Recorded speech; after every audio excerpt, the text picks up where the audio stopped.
आयोजन करणारे आदरणीय डॉक्टर राम पाटील सर, आजच्या कार्यक्रमाचे अध्यक्ष श्री सतीश दाभाडे सर, या कार्यक्रमाचे प्रमुख अतिथी श्री किरीट देशपांडे सर, आताच आलेले राजेश खवले सर, त्याचबरोबर अत्यंत तडफेनं ज्यांनी आता आपला यशोप्रभास आपल्यासमोर अलगद उलगडून दाखवला ते आमचे मित्र सरदार नाळे साहेब, इथं बसलेला माझा सहकारी अक्षय, उषा मॅडम आणि विविध विभागाचे उपस्थित सर्व अधिकारी, आणि डोळ्यामध्ये एक स्वप्नाचा अंकुर घेऊन जसं आम्हीही काही दिवसापूर्वी असं बसायचो तसेच माझे बसलेले विद्यार्थी मित्र आणि मैत्रिणींनो, मी प्रताप वाघमारे, अत्यंत सुदैवी कुटुंबामध्ये जन्माला आलेला भूमिहीन शेतमजुराचा मुलगा, नाळे साहेबांना करण्यासाठी शेतकरी होतं तेही नसणारा एक मुलगा, साधे साधे प्रश्न विचारतो उत्तर द्या.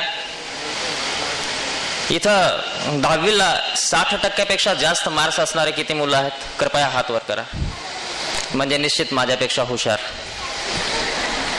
12वीला 65% जास्त मार्क्स असणारे किती मुलं आहेत? पाटील सर, खूप हुशार मुलं आहेत तुमच्याकडं.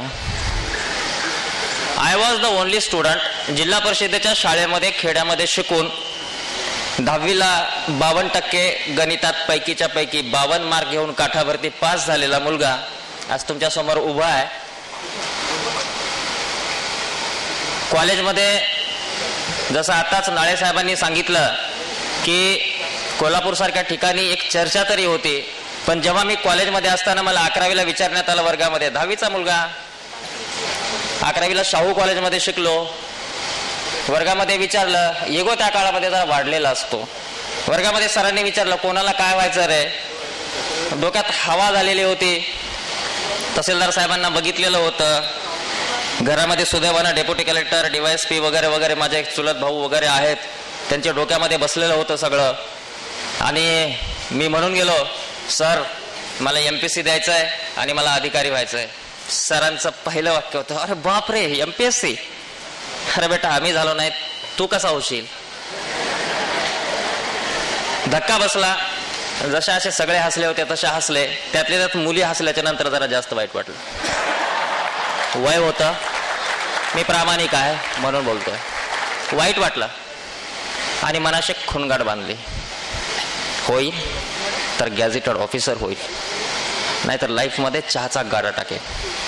खुन्नस बांधली, काहीच नव्हतं गमावण्यासारखं, काहीच नव्हतं. मित्रांनो, it was the struggle of existence. माझ्या अस्तित्वाची ती झुंज होती. दर उन्हाळ्याच्या सुट्ट्यामध्ये कामाला जायचो.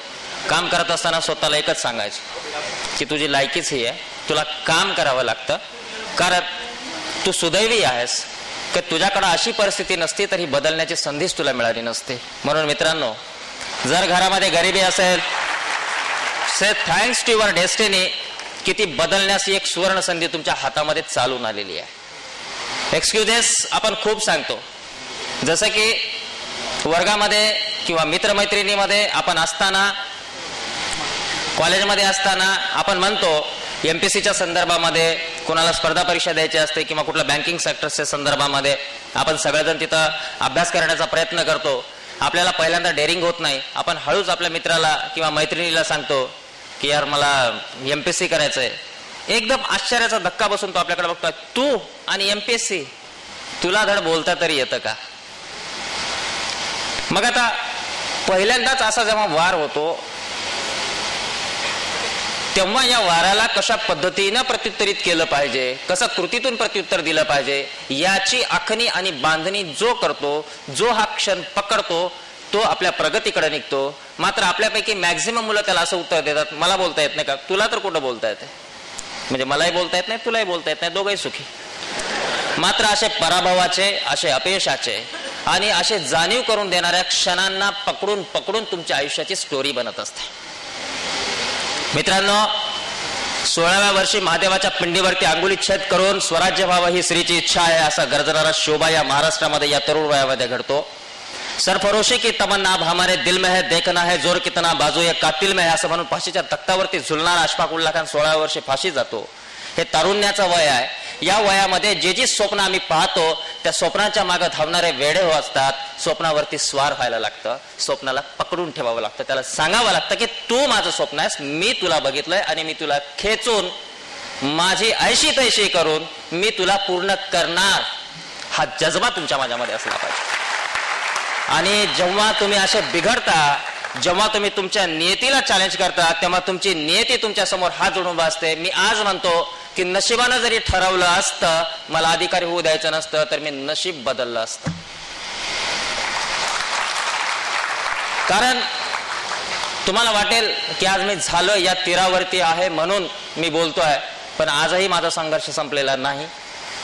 फर्स्ट अटेम्प्ट मध्ये वयाच्या 23व्या वर्षी सिलेक्शन काय असतं ते मी बघितलेलं आहे. Pre mains interview direct selection बाहेर, आणि त्याच्यानंतर आता सलग UPSC मध्ये आजही UPSC देतो. लास्ट अटेम्प्ट 4 मार्काने डिस्क्वालिफाय झालेलो आहे.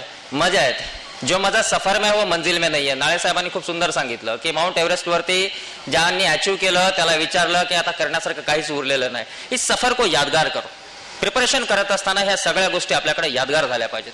याच्या दरम्यानच्या कालखंडामध्ये तुमच्यावरती डिप्रेशन येईल, तुमच्यावरती टीका होईल, तुम्हाला कोणी लोक बोलतील, तुम्हाला सांगतील, तुम्हाला नकारात्मक बोलतील. याच्यासाठी एक सुंदर गोष्ट सांगतो, लक्षात ठेवा. संत तुकाराम महाराजांनी असं म्हटलेलं आहे, निंदकाचे घर असावे शेजारी. अरे ते हृदयात ठेवायला. मित्र म्हणतो निंदकाला आपल्या हृदयात ठेवलं पाहिजे, कारण तो खरा आपला क्रिटिसिझम करणारा चांगला व्यक्ती आहे, तो आपला शुभचिंतक आहे. जर कोणी म्हणत असेल की तुला बोलता येत नाही, बरोबर आहे. कधीतरी त्याने आपल्याला बघितलं असेल विस्कळीत बोलताना, अरे धड तुला नीट राहता येत नाही, त्यांनी बघितलं असेल माझा अपीअरन्स चांगला नाही, किंवा धड म्हणजे जो माणूस आपल्यावरती टीका करतो त्याच्या संदर्भामध्ये पण त्या टीकेला घ्यायचं कसं. कुठली स्पर्धा परीक्षा करत असताना, त्याचं प्रिपरेशन करत असताना लोक तुम्हाला निगेटिव्ह सांगतील.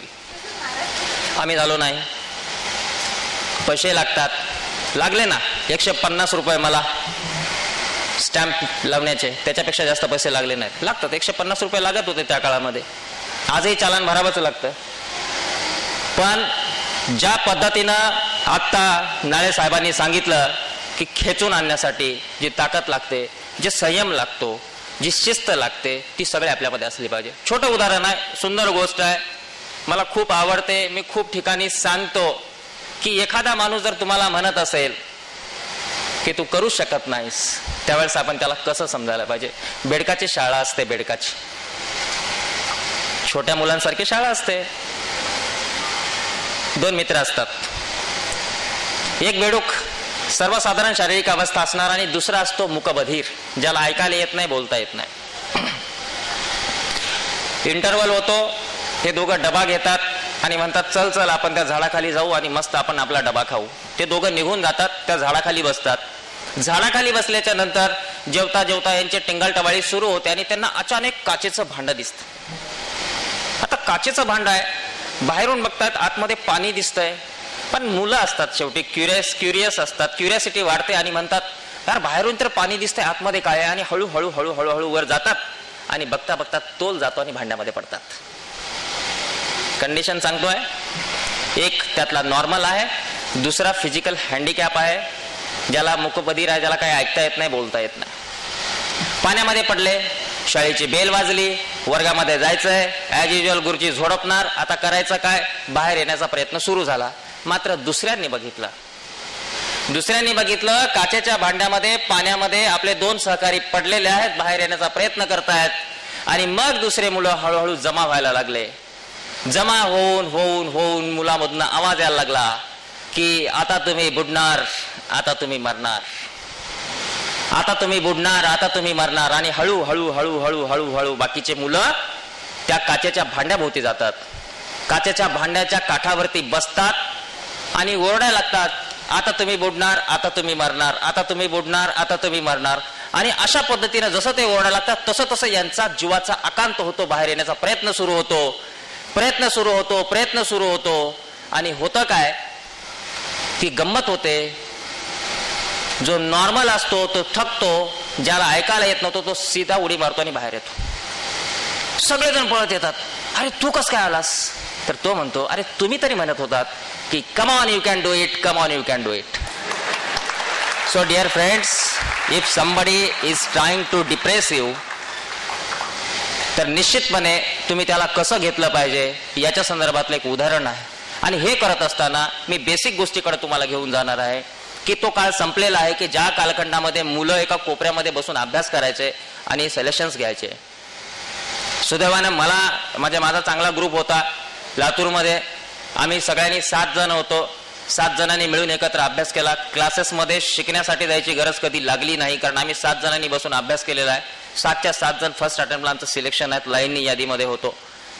आणि हे सगळं करत असताना तिथं तुम्हाला जे कॉर्डिनेशन एकमेकासोबत ठेवायला लागतं, तुम्हाला एकमेकाची मदत करावी लागते. कारण साचलेल्या पाण्याला डबकं म्हणतात. पाणी जर वाहतं राहिलं तर तो झरा असतो. आपल्याकडे जे जे नॉलेज आहे ते आपण इतरांसोबत डिस्कस करणं, सांगणं, त्यांच्याशी चर्चा करणं आणि चर्चा केल्याच्या नंतर त्याच्या माध्यमातून